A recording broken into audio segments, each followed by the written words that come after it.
2024 में भी उनको इग्नोर किया गया हो, 2023 में भी उनकी हार हो गई हो, लेकिन अभी भी उनके लिए हजारों की बीच में दतिया पहुंचकर नरोत्तम मिश्रा ने कहीं ना कहीं ये जरूर बता दिया है कि उनका जो प्रभाव पहले भी था, आज भी है और आगे भी उनका प्रभाव इसी तरह से। एक बार फिर से दतिया पर नरोत्तम मिश्रा का शक्ति प्रदर्शन क्या बताता है कि भारतीय जनता पार्टी ने उपचुनाव के दौरान बहुत बड़ी गलती कर दी। क्या नरोत्तम मिश्रा को टिकट ना देना यही बीजेपी का सबसे बड़ा गलत कदम था? अगर नरोत्तम मिश्रा को टिकट दिया जाता तो आज बीजेपी दतिया उपचुनाव में जीत जाती। क्या ये शक्ति प्रदर्शन इसी और इशारा कर रहा है या इसके पीछे कुछ खेल है? क्या नरोत्तम मिश्रा को टिकट ना मिलना और इनकी जगह आशुतोष तिवारी को उतारना, क्या यही एक बड़ी वजह थी कि नाराजगी दतिया पर देखने को मिली और भारतीय जनता पार्टी को करारी हार का सामना करना पड़ा? दरअसल नरोत्तम मिश्रा दतिया पर अपने आवास पर पहुंचे थे और साथ ही साथ आपको बता दें कि पीताम्बरा पीठ माई दर्शन करने के लिए पहुंचे थे और दर्शन करने के बाद जैसे ही आवास पर जाते हैं,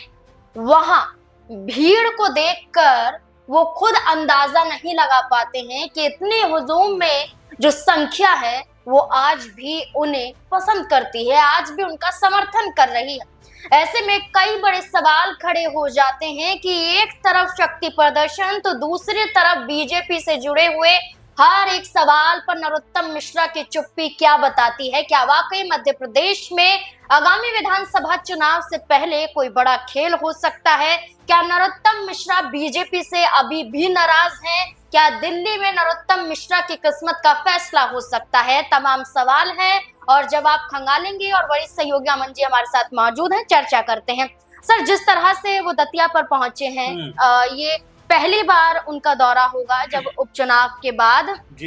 जब रिजल्ट आया, उसके बाद नरोत्तम मिश्रा पे कई तरह के सवाल खड़े होने लगे कि उनकी वजह से चुनाव हार गए, ऐसा हो गया वैसा हो गया। लेकिन अब नरोत्तम मिश्रा जिस तरह से पहुंचे और उनके समर्थकों की भीड़ का अंदाजा अगर लगाया जाए तो ये कहना गलत नहीं होगा कि नरोत्तम मिश्रा का प्रभाव अभी भी दतिया पर है। देखिए, बिल्कुल जाहिर सी बात है, अगर प्रभाव नहीं होता तो 3 बार चुनाव कैसे जीतते? किस तरह से लोग उनके लिए उमड़कर सामने आए, जब टिकट उनका कटा, रोड जाम कर दिए गए, तमाम लोग बीजेपी के ऊपर निशाना साधते हुए दिखाई पड़े, मुख्यमंत्री मोहन यादव के ऊपर निशाना साधते हुए नजर आए, तो ये नरोत्तम मिश्रा का प्रभाव ही था जो लगातार उनको मजबूत करता हुआ दिखाई पड़ा। और जब चुनाव में हार हो जाती है बीजेपी प्रत्याशी आशुतोष तिवारी की, उस वक्त भी नरोत्तम मिश्रा को लेकर तमाम तरह की चर्चा हुई कि क्या इनकी वजह से ये हार हुई है। तो आप ये मानकर चलिए कि भले ही नरोत्तम मिश्रा को टिकट ना दिया गया हो, भले ही 2024 में भी उनको इग्नोर किया गया हो, 2023 में भी उनकी हार हो गई हो,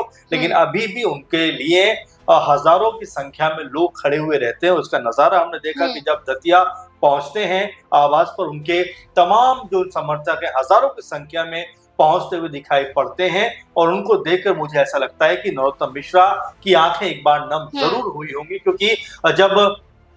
उनका टिकट कटा था और जब आशुतोष तिवारी के लिए प्रचार प्रसार करने की शुरुआत की थी, मंच पर ही भावुक हो पड़े थे, रो पड़े थे। कुछ ऐसा ही नजारा यहाँ पर भी देखने को मिलेगा कि भले ही अब वो पहले की तरह बीजेपी की तरफ से मजबूत नेता के तौर पर ना दिखाई पड़ते हो, लेकिन उनके समर्थकों के अंदर अभी भी वही मजबूती दिखाई पड़ती है। इसीलिए जब दतिया पहुंच जाते हैं नरोत्तम मिश्रा, तो हजारों की संख्या में समर्थक न सिर्फ उमड़ते हैं बल्कि यहाँ पर जोरदार तरीके से नारेबाजी करते हैं कि शेर आया, शेर आया, और इस तरह के नारे लगाते हुए ये बताने का जरूर प्रयास किया कि भले ही आप पार्टी के अंदर उनका कद कम कर दें, भले ही आप उनको टिकट ना दें, लेकिन उनके दिलों में, यानी जो समर्थक हैं, वो ये बताना चाहते हैं कि उनके दिलों में नरोत्तम मिश्रा को लेकर जो मान सम्मान था, जो इज्जत थी और जो लगातार उनके लिए उन्होंने प्रयास किया था, वो आगे भी इस तरह का प्रयास करते रहेंगे। सर, जिस तरह से नरोत्तम मिश्रा पहुंचे हैं, उनके साथ पूर्व जिला अध्यक्ष रघुवीर सिंह कुशवाहा भी मौजूद थे। ये वही चेहरा है जब इस्तीफा पेश करते हैं तो बीजेपी नहीं स्वीकार करती है और हार के बाद इनसे ही इस्तीफा लिया जाता है, तो आरोप बीजेपी पर ही लगाते हैं ये कि बिना जांच किए हुए, बिना नोटिस जारी किए हुए इस्तीफा ले लिया जाता है। आज नरोत्तम मिश्रा के साथ उनका नजर आना क्या बताता है कि क्या वाकई बीजेपी से खफा है लेकिन नरोत्तम मिश्रा से नहीं है? देखिए, बिल्कुल जाहिर सी बात है, क्योंकि इस बात को लेकर भी काफी चर्चा हुई थी कि जब नरोत्तम मिश्रा का टिकट कटा, उसके बाद में तमाम बीजेपी के समर्थक सड़कों पे आ गए और यहाँ तक कि जिले के तमाम जो पदाधिकारी थे, जिसमें जिला अध्यक्ष रघुवीर कुशवाहा भी थे, उन्होंने, उनके साथ में तमाम लोगों ने एक साथ सामूहिक रूप से इस्तीफा देकर ये बताया कि नरोत्तम मिश्रा की वैल्यू, नरोत्तम मिश्रा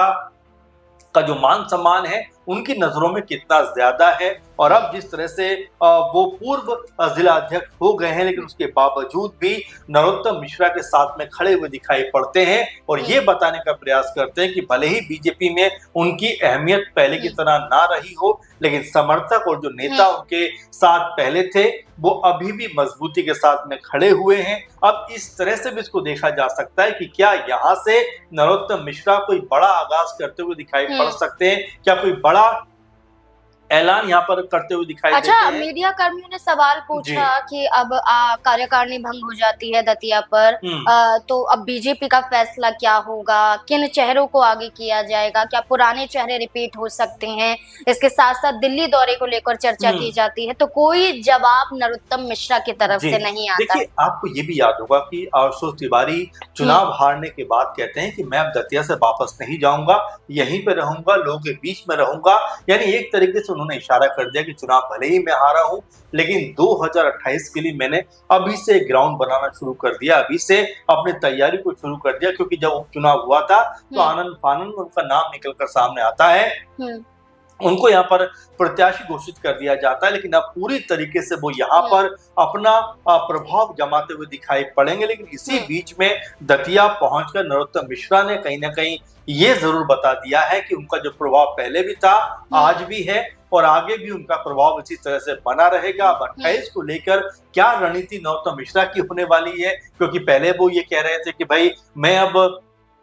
सक्रिय पॉलिटिक्स से थोड़ा सा अलग हटना चाहता हूं, लेकिन क्या अब उनका इरादा बदलता हुआ दिखाई पड़ेगा, क्योंकि बीजेपी की जो नई टीम बनी है, नई सदस्यों की टीम जो सामने आई है, उसमें भी नरोत्तम मिश्रा का कहीं कोई नाम नहीं है, बल्कि उनके समर्थक यहां तक कहते हुए नजर आए थे कि उनका नाम इसमें होना चाहिए था। तो कुल मिला जुला कर ये देखा भी जा रहा है और कहा भी जा रहा है कि नरोत्तम मिश्रा को लेकर